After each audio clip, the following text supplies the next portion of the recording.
Hello guys, welcome to 53rd episode of Global and Indian affairs. तो चलिए 24th and 25th जून के कुछ current affairs हम जल्दी से देख लेते हैं। तो सबसे पहला इवेंट क्या है? सबसे पहला इवेंट है international day of the seafarer 2023। कब ऑब्जर्व किया जाता है? 25 जून को। Every year on 25 June the international maritime community comes together to celebrate the day of the seafarer. Seafarers are the backbone of international trade, carrying more than 90% of global goods. So basically seafarer का क्या मतलब है? ये जो shipments carry करते हैं, बड़े बड़े शिप्स, ठीक है, कार्गोस कैरी करते हैं, तो उनको इन जनरल सीफेयरर्स बोला जाता है। From transporting essential commodities like food, fuel, medical supplies to facilitating global supply chain, seafarers enable the functioning of our interconnected world. तो जैसे कि मैं बता रहा था, तरह तरह के चीज़ वो ट्रांसपोर्ट करते हैं वाया द सी रोड, ठीक है, मतलब वाटर बॉडीज के ऊपर से ट्रांसपोर्टेशन जो एक्टिविटीज़ होता है, जो करते हैं, जो make people who make that happen, उनको सी फेयरर्स बोला जाता है। The day of the seafarer serves as a platform to raise awareness about the hardships faced by seafarers and advocate for their wellbeing. So अभी आपको पता ही होगा कि seize में ट्रैवल करना, ठीक है, या ओशंस में ट्रैवल कितना टाइम कंज्यूमिंग है एंड कितना रिस्क होता है। तो इसी वजह से ये specially day of the seafarer जो है ऑब्जर्व किया जाता है उन लोगों के लिए जो ये इतना कठिन काम करते हैं, ठीक है। इन जून 2010 at a conference of parties to the International Convention on Standards of Training, Certification and Watchkeeping for Seafarers in Manila, resolution establishing the Day of the Seafarer was adopted. It was first observed in 2011. So जून 2010 में resolution pass किया गया था to observe international day of the seafarer. 2011 में first time observe किया गया था, ठीक है। Day of the seafarer is recognised by the United Nation as an observance day. So UN recognised भी है ये डे। This year's day of the seafarer reflects the 2023 world maritime theme MARPOL at 50 our commitment goes on. The 2023 campaign hashtag is oceans worth protecting.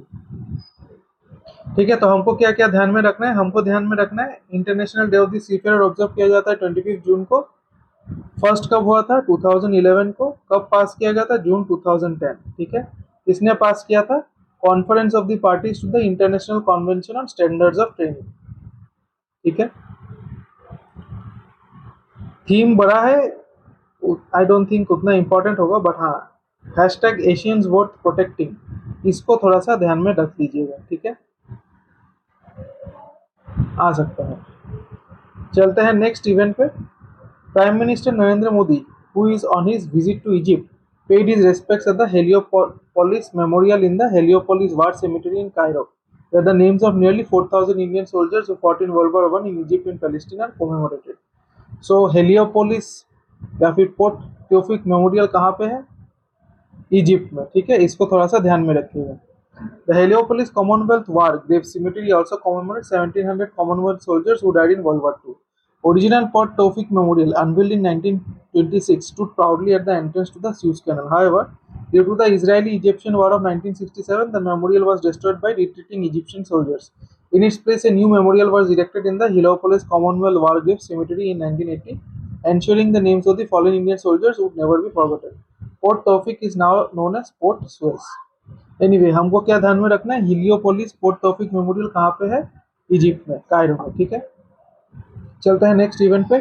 International day of women in diplomacy 2023 कब observe किया जाता है? 24 जून को, ठीक है, इसको थोड़ा सा ध्यान में रखिएगा। International day of women in diplomacy observed on June 24 annually celebrates inspiring women in fields of diplomacy and decision making around the world. It was created in 2022. So 2022 में इसको क्रिएट किया गया था, सो ध्यान में रखिएगा, ज़्यादा दिन नहीं हुआ है। At the 76th session of the United Nations General Assembly, which began on 14 September 2021 and concluded on September 13, 2022, resolution was adopted by the United Nations General Assembly on June 20th, 2022. So इसका जो celebration का resolution है जून 20, 2022 को लिया गया था, पास किया गया था by United Nation General Assembly. It recognized that as a part of the 2030 SDG target highlighting women's contribution in diplomacy, the need for equal participation of women in decision making was a vital need. This year the theme is Breaking Barriers, Shaping the Future, Women in Diplomacy for Sustainable Development. So इस साल का theme क्या है? Breaking barrier shaping the future women in diplomacy for sustainable development. Theme काफी बड़ा है, आने के चांसेस उतने ही कम है। हमको क्या ध्यान में रखना है? International day of women diplomacy 2023 कब ऑब्जर्व किया जाता है? 24 जून को। कब क्रिएट किया गया था? 2022 को, ठीक है, by United Nations General Assembly. The inaugural edition is being organised by the Royal Academy of Science International Trust. ठीक है, उतना इंपॉर्टेंट नहीं है। चलते हैं नेक्स्ट इवेंट पे। Union home minister and minister of cooperation Amit Shah during his 2-day visit to Jammu and Kashmir laid foundation stone of Balidan Stambh. तो बलिदान स्तंभ का फाउंडेशन स्टोन ले किया गया है कहाँ पे? जम्मू कश्मीर स्टेट में, बट स्पेसिफिकली कहाँ पे? Pratap Park in Srinagar. तो क्वेश्चन कैसा आ सकता है कि recently union home minister Amit Shah inaugurated the या फिर laid foundation stone for the Balidan Stambh at which of the following places या फिर which of the following cities? Srinagar, ठीक है। चलते हैं नेक्स्ट इवेंट पे। Technology giant Apple is gearing up to launch its own credit card in India in partnership with HDFC bank. So Apple जो है वो अपना एक क्रेडिट कार्ड इंडिया में लॉन्च करेगी इन partnership with HDFC bank. So Apple का US में भी अपना एक प्रीमियम क्रेडिट कार्ड है। सो इंडिया क्योंकि इसका एक बहुत बड़ा मार्केट है, तो उसकी वजह से यहाँ पे भी सेम चीज़ वो कर रही है, क्रेडिट कार्ड लॉन्च कर रही है in partnership with HDFC bank, ठीक है। क्वेश्चन कैसा आ सकता है कि recently which of the following tech giant companies announce to launch is own credit card in India? Apple. या फिर आ सकता है कि recently Apple announce to launch is credit card in India in partnership with which of the following banks? HDFC bank, ठीक है। Apple is also in talks with the National Payments Corporation of India to launch Apple Pay in the country. So Apple Pay भी launch करने का chances है, ठीक है। उसके लिए वो एनपीसीआई के साथ ऑलरेडी बात कर रही है, ठीक है। तो आपको पता ही होगा एनपीसीआई तो यूपीआई का जो यूपीआई पोर्टल को मैनेज करती है, ठीक है। तो उसके लिए एनपीसीआई से परमिशन एप्पल को लेना पड़ेगा, तो उससे एप्पल पे का सेटअप हो जाएगा, ठीक है। चलते हैं नेक्स्ट इवेंट पे। Indian Railway signed a pact with US Agency for International Development to advance the development of clean energy solutions and promote e mobility, ठीक है। सो इसको थोड़ा सा ध्यान में रखिएगा, इंपॉर्टेंट है काफी। क्वेश्चन आ सकता है कि recently Indian Railway signed a pact with which of the following agencies for the development of clean energy solution promote e mobility, ठीक है। Indian Railway in association with USAID, ठीक है। सो उस US Agency for International Development, इसको थोड़ा सा ध्यान में रखिएगा। The memorandum of understanding signed on 14 June envisages collaboration in the areas of renewable energy and energy efficiency. It aims to incorporate clean energy sources into Indian railway operations, ठीक है। So basically ये जो clean energy का solution है वो Indian railways में ही सीमित है, बट वही बात है कि इंडियन रेलवेज में ये चीज़ अभी लाया जाएगा with the help of USAID, ठीक है, या फिर यूसैड, जो भी हो, आप जो भी बोलो, या फिर यूएस एड भी बोल सकते हैं। Indian Railways collaboration with USAID will go a long way in helping Indian Railways to achieve net zero carbon emission by 2030. So ये भी हम लोग का टारगेट है, net zero carbon emission by 2030. So ये जो MOU साइन हुआ है, इससे इसको भी अचीव करने के चांसेस अभी बढ़ जाते हैं, ठीक है, स्पेसिफिकली रेलवे सेक्टर से। चलते हैं नेक्स्ट इवेंट पे। NTPC Limited, the country's largest power generator, was honored with the prestigious title of Most Preferred Workplace of 2023-24 by Tim Marksman. So question आ सकता है कि which of the following power sector companies या फिर power sector PSUs was bestowed with the honored with the prestigious title of Most Preferred Workplace of 2023-24 by Tim Marksman, NTPC, ठीक है। Award recognizes NTPC's exceptional performance in various key areas, including organizational purpose, employee centricity, growth, recognition and rewards, entrepreneurial culture, work-life balance, diversity, equality, inclusion, safety and trust. Okay, हमको ध्यान में रखना है NTPC को मिल गया है most preferred workplace of 2023-24 bye team marksman. चलते हैं नेक्स्ट इवेंट पे। 8th global pharmaceutical quality summit 2023 was held from 22nd to 23rd June in Mumbai. So 8th global pharmaceutical quality summit 2023 कब से कब हेल्ड हुआ था? 22nd to 23rd जून इन मुंबई। हमको ध्यान में क्या रखना है? 8th global pharmaceutical quality summit 2023 कहाँ पे हुआ था? मुंबई में, ठीक है। Theme for this years annual flagship event was patient centricity, new paradigm of manufacturing and quality. उतना इंपॉर्टेंट नहीं है, ये पहला लाइन ध्यान में रखने से हो जाएगा। चलते हैं नेक्स्ट इवेंट पे। US will open 2 new consulates in Bengaluru and Ahmedabad, while India will operationalize 3 new ones in the US, including one in Seattle. So US 2 कॉन्जुलेट खोल देगा इंडिया में, और भी 2, ठीक है। ऑलरेडी मेट्रो सिटीज में 4 है, ये एडिशनल 2 है, ठीक है, बेंगलुरु एंड अहमदाबाद। और इंडिया जो है यूएस में खोलेगी। सो 3 खोलने वाली है, जिसमें से एक का नाम मुझे पता चला न्यूज सोर्स से, सिएटल। बाकी 2 का नाम मुझे पता नहीं चला, ठीक है, कोई भी न्यूज एजेंसी ने बोला ही नहीं है उसके बारे में। तो आगे के दिन अगर मुझे कुछ पता चलता है मैं आपको बता दूंगा। अभी मुझे जितना लगता है कि पहला लाइन जो है बेंगलुरु अहमदाबाद, ये 2 आप थोड़ा ध्यान में रखिए, जहाँ पे यूएस कॉन्सुलेट खोलने वाला है, ठीक है। चलते हैं नेक्स्ट इवेंट पे। द साहित्य अकादमी announced a list of 22 recipients of his बाल साहित्य पुरस्कार एंड 20 विनर्स ऑफ his युवा पुरस्कार फॉर 2023। सो आपको एक चीज मैं बता दूं, ये बाल साहित्य पुरस्कार और युवा पुरस्कार जो है टोटल 23 रेसिपिएंट्स होते हैं दोनों में, मतलब दोनों का मिला के, सो 23 + 23, ठीक है। बट आप अगर देखेंगे करेंटली 22 रेसिपिएंट्स बाल साहित्य पुरस्कार के लिए, 20 विनर्स फॉर युवा पुरस्कार के लिए, ठीक है। सो नेम्स तो मैंने डाल दिया है, आप थोड़ा सा देख लीजिएगा, ठीक है। अपने स्टेट के हिसाब से इसको थोड़ा सा ध्यान में रखिएगा, क्योंकि आपका जो रीजनल लैंग्वेज है उस पर ज़रूर क्वेश्चन आने का चांसेस है, ठीक है। वैसे टॉप में अगर मैं देखूं, सुधा मूर्ति, ये grand parents bag of stories, इनको शायद इंग्लिश में ही मिला है, बिकॉज स्पेसिफिकली कुछ मेंशन नहीं था, बट बुक का नाम तो इंग्लिश में है, ठीक है। एंड हिंदी में मिला है किसको, Kotuk app, Suryanath Singh for Kotuk app, ठीक है। तो इन दोनों को थोड़ा सा ध्यान में रखिएगा। ये है बाल साहित्य पुरस्कार अवार्डीज, और बाकी जो भी 22 है नाम याद रख सकते हैं तो वेरी गुड।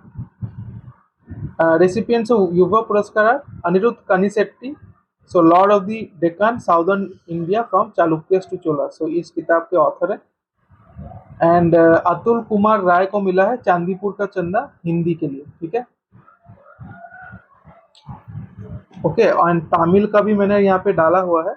सो तमिल में मिला है Adhanin Bommai, for the book Adhanin Bommai to Uday Shankar, ठीक है। एंड युवा पुरस्कार में मिला है थिरुकार्थियाल और तमिल, ठीक है, राम थंगम को मिला है। तो इन नाम्स को थोड़ा सा ध्यान में रखिएगा। साहित्य अकादमी will announce the Yuva Puraskar recipients for Manipuri, Maithili and Sanskrit, and Bal Sahitya पुरस्कार फॉर मणिपुरी लेटर। सो ये पेंडिंग है, इसका अनाउंसमेंट बाद में होगा। सो इसीलिए मैं बोला कि 23 + 23, बट सारा अनाउंसमेंट्स हुआ नहीं होगी। Winners of both the awards will receive an engraved copper plate and a cheque of ₹50,000 each, ठीक है। क्वेश्चन कैसा आ सकता है, क्वेश्चन आ सकता है कि साहित्य अकादमी अवार्ड में जो बाल साहित्य पुरस्कार है कितने लोगों को दिया गया है। सो अभी के लिए 22 रेसिपिएंट्स, बट कितने लोगों को दिया जाता है, 23 रेसिपिएंट्स। सिमिलरली युवा पुरस्कार कितने लोगों को दिया गया, 20। कितने लोगों को यूजुअली दिया जाता है, 23, ठीक है। एंड नेम्स आप देख लीजिएगा, नेम्स अगर आप याद रख पाते हैं, एग्जाम में आने का भी वो होना चाहिए, तो एग्जाम में नहीं आया तो अच्छा ही है आपके लिए। चलते हैं नेक्स्ट इवेंट पे। Chief minister Yogi Adityanath unveil the first ticket for the first race of the world's fastest motor bike race MotoGP 2023 to be hosted by India for the first time. So last महीने हम लोगों ने इसके ऊपर बात किया था। कजाकिस्तान भी होस्ट करने वाली थी, बट वो लास्ट मोमेंट पे उनके कंट्री से जो है कोऑपरेशन नहीं मिला, तो उन्होंने डिनाई कर दिया बेसिकली। तो सिर्फ इंडिया जो है इस साल होस्ट करेगी फॉर द फर्स्ट टाइम, ठीक है। तो बुद्ध इंटरनेशनल सर्किट में इवेंट होने वाला है, जो कि यूपी में है। सो क्वेश्चन कैसा आ सकता है कि recently MotoGP 2023 will be hosted by India for the first time in which of the following states, ठीक है, उत्तर प्रदेश, या फिर in which of the following circuits, Buddh international circuit. चलते हैं नेक्स्ट इवेंट पे। Mineral security partnership is a global initiative by the US to bolster critical mineral supply chains. It is also known as the Critical Minerals Alliance. It was announced by the US and other key partner countries in June 2022 with an aim to ensure that critical minerals are produced, processed, and recycled in a way that helps countries secure a stable supply of critical minerals for their economies. It also aims to weaken China's grip on supply of critical minerals worldwide.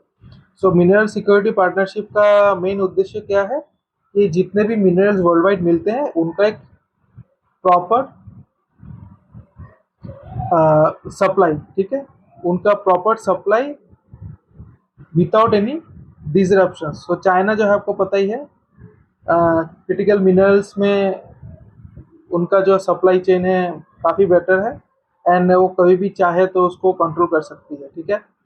तो उसी वजह से, अब क्योंकि अभी India and US में आपको पता ही है कितना, मतलब चाइना तो कोशिश कर रही है जैसे तैसे सब कुछ ऑक्यूपाई कर ले। हाँ, तो इसके वजह से US is also taking actions, ठीक है। आपको पता ही होगा कुछ इंडोनेशिया में रिसेंटली एक एक्सरसाइज हुआ था जहाँ पे 47 नेशंस ने पार्टिसिपेट किया था, ठीक है। नाम आप मेरे को बताइएगा क्या हुआ था, कौन सा एक्सरसाइज हुआ था। तो ये सब एक्सरसाइजेज हो रहे हैं। सिमिलरली कुछ रूल्स एंड रेगुलेशंस भी चेंज हो रहा है, जैसे चाइना को अभी डेवलप स्टेटस के लिए यूएस में ऑलरेडी लॉ या प्रोविजन पास किया गया है, राइट, लेजिस्लेशन पास किया गया है, तो वैसा टाइप का स्टेप्स भी लिया जा रहा है यूएस के साइड से। सो उसी वजह से वन ऑफ द फैक्टर्स ये मिनरल सप्लाई चेन जो है यू चाइना से इंडिपेंडेंट बनाने का कोशिश है यूएस का। एंड ये प्रोडक्शन, प्रोसेसिंग एंड रिसाइकलिंग, ठीक है, ये जो है ये यूएस बेसिकली चाहती है कि चाइना की ग्रिप से निकले, ठीक है, चाइना के ऊपर डिपेंडेंसी कम हो जाए इस प्रोसेस, इन तीनों स्टेप्स के लिए। The focus is primarily on the supply chains of critical minerals such as cobalt, nickel, lithium and 17 rare earth minerals, ठीक है। सो काफ़ी और भी मिनरल्स हैं जो कि यूज होते हैं किसी भी कंट्री के लिए, काफ़ी इंपॉर्टेंट होते हैं। तो सारा यहाँ पे डिटेल्स तो दिया नहीं था। कोबाल्ट, निकल, लिथियम जो है वो सबसे ज़्यादा इंपॉर्टेंट है, सबसे ज़्यादा क्रिटिकल मिनरल्स है, ठीक है। However, India, which was not a part of this partnership, was recently inducted. So India इतना दिन ये मिनरल्स सिक्योरिटी पार्टनरशिप की मेंबर नहीं थी, बट अभी उनको इंक्लूड कर दिया गया है, ठीक है। ये जो रिसेंटली यूएस में विजिट किए थे नरेंद्र मोदी ने, तो उसी डिस्कशंस के दौरान इंडिया को भी इंडक्ट कर लिया गया है। तो बाकी जो मेंबर्स है यहाँ पे मैंने नाम दिया है, देखिए, ऑस्ट्रेलिया, कनाडा, फिनलैंड, फ्रांस, तो 4 member, Germany 5, Japan 6, Korea 7, Sweden 8, UK 9, US 10, European union 11, India 12। So total तो यहाँ पे मुझे 12 मेंबर्स दिख रहे हैं, तो इसको थोड़ा सा ध्यान में रखिएगा, इंपॉर्टेंट है, आ सकता है। तो मिनरल सिक्योरिटी पार्टनरशिप में टोटल कितने मेंबर्स हैं? 12 मेंबर्स, ठीक है। चलते हैं नेक्स्ट इवेंट पे।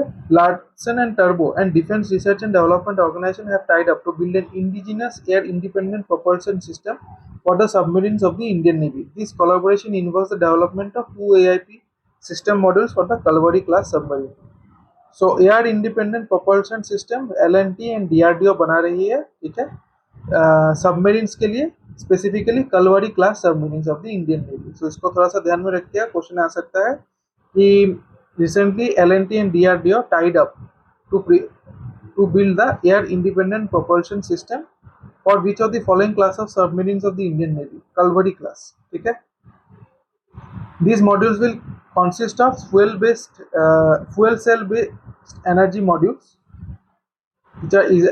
These modules, which consist of fuel cell based energy modules, are designed to generate power and produce hydrogen on demand. Okay, so hydrogen generation के लिए बेसिकली ये एयर इंडिपेंडेंट प्रोपल्शन सिस्टम बनाया जा रहा है, eliminating the need to carry hydrogen on board and addressing safety concerns. Okay, anyway हमको पहला line ही ज़्यादा ध्यान में रखना है, ठीक है। चलते हैं नेक्स्ट इवेंट पे। Paytm Payment Services Limited signed a memorandum of understanding with Arunachal Pradesh Innovation and Investment Park to create a startup ecosystem that will propel the state's youth towards entrepreneurship. So ऐसा क्वेश्चन आ सकता है कि recently Arunachal Pradesh Innovation and Investment Park signed an MOU with which of the following payment services या फिर fintech companies to create a startup ecosystem in the state? Paytm, ठीक है। According to the MOU, Paytm Incubation Center will provide its product to early stage startups at a discounted price and offer free credits to the Paytm Startup Toolkit to aid the business venture of youths in their early stage of growth. Okay, हमको पहला line ही ध्यान में रखना है। चलते हैं next event पे। To simplify managing finances for customers, Axis Bank launched a One View feature on its mobile app. So recently, which of the following banks launched a One View feature on its mobile app? Axis Bank. It provides access to multiple bank accounts on a single platform by leveraging the account aggregator ecosystem. Okay. चलते हैं next event पे। Former Allahabad high court जज Umesh Kumar was appointed as the Delhi electricity regulatory commission chairman by the president. So Umesh Kumar ji, ये है उमेश कुमार जी, इनको बना दिया गया है डीईआरसी का चेयरमैन। ठीक है, इसको थोड़ा सा ध्यान में रखिएगा। चलते हैं नेक्स्ट इवेंट पे। According to the global liveability index 2023 by the Economist Intelligence Unit, Austria's Vienna topped again as the best city to live in globally. So global liveability index 2023 किसने रिलीज किया है? Economist Intelligence unit. टॉप किसने किया है उसमें? Austria ने। Ranking is based on 173 cities, evaluated on factors including healthcare, education, stability, infrastructure, and environment. Top 10 cities to live in, Vienna तो है ऑलरेडी, बाकी ये देख लीजिएगा। ठीक है, हमको बाकी तो उतना इम्पोर्टेंट नहीं होता, टॉप वाला जो है वही इम्पोर्टेंट होता है। बॉटम किसने किया है वो देख लेते हैं। Algiers, Libya, Tripoli and Syria's Damascus were ranked the 3 least livable cities in the world, with Damascus ranked the worst. So Syria का कंडीशन आपको पता ही है, तो सीरिया में जो डेमेस्कस है वो सबसे वर्स्ट रैंक पे है, यानी 173। ठीक है, क्वेश्चन कैसे आ सकता है? ग्लोबल लिवेबिलिटी इंडेक्स किसने रिलीज किया? Economic intelligence unit. किसने टॉप किया? वियना ने। एंड किसने बॉटम किया? डेमेस्कस ने। ठीक है, चलते हैं नेक्स्ट इवेंट पे। The Time released the Time 100 most influential companies 2023 list. ठीक है, the list is divided into 5 categories titled leaders, disruptors, innovators, titans and pioneers. Two Indian companies featured in the pioneers category, Meesho and national payments corporation of India. So ये ज्यादा important है। देखिए, सब कुछ तो important नहीं होता है। इंडिया, हम लोगों का जो मेन उद्देश्य है कि हम लोग का जो भी इंडिया का एग्जाम्स होता है, मेनली वो इंडियन इवेंट्स पे ही फोकस करते हैं सबसे ज़्यादा। ठीक है, इंटरनेशनल इवेंट्स पे थोड़ा सा कम ही फोकस होता है। और ये सब जो लिस्ट होता है ना, इसमें न्यूज़ में जितना आता है उतना ही आपको पता होगा। ठीक है, अब बाकी रिपोर्ट जो है ये सब आप वेबसाइट में जाकर चेक करेंगे, सारा रिपोर्ट्स एक्चुअली अवेलेबल होता है। कुछ कुछ में तो रजिस्टर करना पड़ता है रिपोर्ट को डाउनलोड करने के लिए। तो उस हिसाब से आई वुड रिकमेंड कि हम सिर्फ इंडियन कंपनीज पे ही इस सब में फोकस करें। एटलीस्ट इंडियन कंपनीज का नाम हमें पता होना चाहिए। बट लेट्स से अगर मुझे दिखता है कि हाँ, इस देयर आर अदर कंपनीज या फॉरेन इंटरनेशनल कंपनीज को लेकर भी डिस्कशंस हो रहा है कहीं पर, मैं आपको ज़रूर बता दूंगा। ठीक है, अभी के लिए इंडियन कंपनीज है मीशो एंड एनपीसी है, जिनको पायनियर्स कैटेगरी में मिल गया है। 2023 Time 100 Most Influential Companies issues featured 2 worldwide covers, each spotlighting a CEO or top executive from a company on the list with an in-depth profile, including Kim Kardashian, founder of Skims, and Sam Altman, CEO of OpenAI.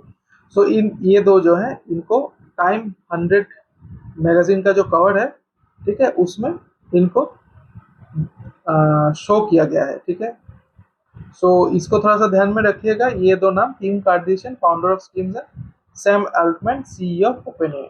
ठीक है, चलते हैं next event पे। Cristiano Ronaldo became the first men's football player to make 200 international appearances and celebrated that milestone by scoring the winning goal in the 89th minute as Portugal beat Iceland 1-0 in the A Seleção das Quinas in their Euro 2024 qualifier। Okay, so Cristiano Ronaldo जो है वो बन चुके हैं first man football player to make 200 international appearances. So 200 matches उन्होंने international matches खेला है। ठीक है, Ronaldo also padded his record for international goals by netting his 123rd for Portugal। सो पोर्टुगल के लिए उन्होंने 123rd गोल जो स्कोर किया वो भी वन ऑफ द वो भी रिकॉर्ड है। ठीक है, पोर्टुगल के लिए वो भी रिकॉर्ड है। हमको क्या ध्यान में रखना है? Who among the following became the first men's football player to make 200 international appearances? Cristiano Ronaldo. चलते हैं नेक्स्ट इवेंट पे। Asia Pacific plant protection commission had unanimously elected India as the chair of the Standing Committee on Integrated Pest Management for the biennium 2023-24 during the 32nd session of the Asia and Pacific Plant Protection Commission held in Bangkok during November 2022। So Asia Pacific plant protection commission ने India को actually chair बनाया था standing committee on integrated pest management का। ठीक है, for 2023-24 during 32nd session of Asia Pacific plant protection commission held in Bangkok during November 2022। So last year हुआ था ये इवेंट, उसी में चेयर बनाया गया था इंडिया को standing committee on integrated pest management का। 25 countries are currently members of the commission. 25 countries के नाम दिए गए हैं आपको। एग्जाम पॉइंट ऑफ व्यू से तो ये स्कोर या फिर टोटल नंबर ऑफ कंट्रीज याद रखना है।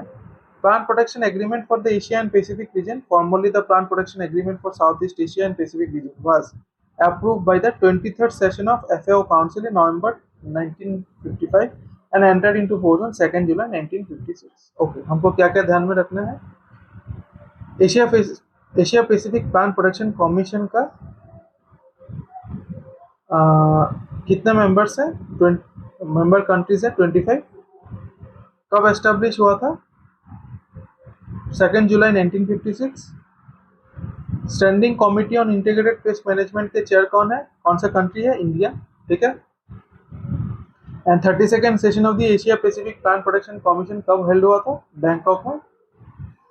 ठीक है, कहाँ पे हेल्ड हुआ था? बैंकॉक में। कब तो नहीं आएगा, वैसे नवंबर 2022 में हेल्ड हुआ था। चलिए आज का लास्ट इवेंट देख लेते हैं। Indian Olympic association launched the unique Olympic movement Bharat in Paris campaign, a blend of sports and sustainability to kick off the countdown to India's participation at the Paris Olympics 2024। The 2024 Olympics will take place on 26 July to 11th August in France। So ये तो अगले साल होगा Paris Olympics, but Bharat in Paris campaign जो है उसी से पहले का इवेंट सेलिब्रेशन या फिर एक्टिविटीज, आपको लिस्ट ऑफ एक्टिविटीज किया जाएगा, तो उसीलिए इसको लॉन्च किया गया। किसने लॉन्च किया? इंडियन ओलंपिक एसोसिएशन ने। ठीक है। While Bharat in Paris campaign is aimed at raising awareness for the Olympic Games pan India, the initiative also embraces Government of India and NIO's commitment towards digital India and sustainable governance। Anyway, हमको क्या ध्यान में रखना है? Bharat in Paris campaign किसने launch किया है? Indian Olympic association ने। ओलंपिक्स 2024 कहाँ पे होगा? पेरिस में। ठीक है। चलिए कुछ क्वेश्चंस ट्राई कर लेते हैं। Which of the following banks recently launched the One View feature on its mobile app? Axis Bank। 32nd session of the Asia and Pacific Plant Protection Commission was held in Bangkok। Which of the following countries was elected as the chair of the Standing Committee on Integrated Pest Management for the biennium 2023-24? India। How many members are there in the Asia Pacific Plant Protection Commission? 25। 8th Global Pharmaceutical Quality Summit 2023 was held in which of the following cities? Mumbai। The US will open 2 new consulates in India in which of the following cities? Bengaluru and Ahmedabad। Bharat in Paris campaign was recently launched by IOA, Indian Olympic Association। How many awards have been bestowed by Satya Academy under the Bal Sahitya Puraskar 2023? 22। 23 in total होना चाहिए, but एक अभी तक मणिपुरी के लिए नहीं दिया है। How many awards have been bestowed by Sahitya Academy under the युवा पुरस्कार 2023? 20। So तीन लैंग्वेजेस में अभी तक नहीं दिया है। Which of the following PSUs recently received the most preferred workplace of 2023-24 by Team Marksman? NTPC। International Day of the Seafarer is observed on 25th June। Who among the following recently became the first men's football player to make 200 international appearances? Cristiano Ronaldo। The MotoGP 2023, which is being hosted by India for the first time, will be held in which of the following states? Uttar Pradesh। Buddha International Circuit। Who among the following was appointed as the chairman of the Delhi Electricity Regulatory Commission? Umesh Kumar। Which of the following Indian companies featured in the Time 100 Most Influential Companies 2023 list? Misho and NPCI, both BNC। Indian Railways recently signed an MOU with which of the following organizations to advance the development of clean energy solutions and promote e-mobility? USAID। Technology giant Apple recently announced to launch its own credit card in India in tie-up with which of the following banks? HDFC Bank। International Day of Women in Diplomacy is observed on 24th June। L&T in DRDO recently tied up to build an indigenous air-independent propulsion system for which of the following classes of submarines of the Indian Navy? Kalvari class। According to the Global Livability Index 2023 by the Economic Intelligence Unit, which of the following cities top the list as the most livable city in the world? Vienna। According to the Global Livability Index 2023 by the Economic Intelligence Unit, which of the following cities ranked as the worst livable city in the world? Damascus। The Arunachal Pradesh Innovation and Investment Park recently signed an MOU with which of the following fintech companies to create a startup ecosystem in the state? Paytm। Recently, Union Home Minister Amit Shah laid the foundation stone of Balidan Stambh in which of the following cities? Srinagar। Heliopolis Memorial is located in which of the following countries? Egypt, Cairo में है. Which of the following countries was recently inducted as a member into the Mineral Security Partnership? India. So guys आज के लिए इतना ही. मिलते हैं कल के एपिसोड में. आशा करता हूँ ये एपिसोड आपके लिए काफ़ी इंफॉर्मेटिव रहा होगा. अगर कुछ आपको गलत इन्फॉर्मेशन लगे यहाँ पे तो डेफिनेटली मुझे कमेंट्स पे बताइएगा. एंड अगर आपको मेरा वीडियो अच्छा लगे तो लाइक कीजिएगा, चैनल को सब्सक्राइब कीजिएगा और अपने दोस्तों के साथ शेयर कीजिएगा. तो चलिए मिलते हैं कल के एपिसोड में. Good night and thank you.